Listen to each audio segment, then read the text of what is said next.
អាចជាធំយើងល្អនឹងឯងណាហេតុអីឯងក្បត់យើងលីពូក្នុងចំណោមមនុស្សសេះទន្សាយក្រហមក្នុងវងទន្សាយគាន់អ៊ីចាំងហ្វីនិងចៅអ៊ី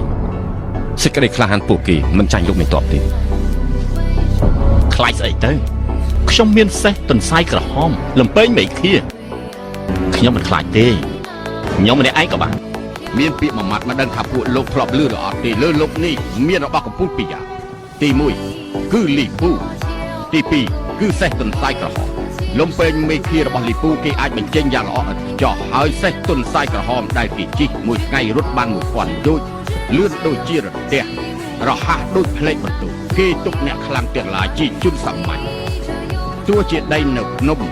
សេះរបស់គេអាចបោលដូចជាដីរីបតុងជ័រមានលីពូគឺខ្លាំងជាងតប1សែននាក់ខ្ញុំមានសេះទន្សាយក្រហមមួយថ្ងៃធ្វើដំណើររាប់ពាន់យោជន៍ខ្ញុំមានលំពេញមេឃាអាចបំបែកគ្រប់យ៉ាងលោកដឹងថាគេគ្រប់គ្នាសរសើរខ្ញុំថាយ៉ាងម៉េចទេលីពូក្នុងវងមនុស្សទន្សាយក្រហមក្នុងវងសេះកំពូលមនុស្សលីពូកំពូលសេះទន្សាយក្រហមនេះគឺជាពាក្យត្រឹមត្រូវរួមទាំងលំពេងខ្វែងមេឃានៅក្នុងដៃលោកអាចទុកថាលើលោកគ្មានគូប្រៀបត្រូវហើយទុកឲ្យខ្ញុំទៅចាត់ការលីពូឲ្យដឹងដៃខ្ញុំម្ដងឲ្យទី3លីពូគេពិតជាខ្លាំងណាស់ទុកឲ្យបងចេញទៅប្រយុទ្ធ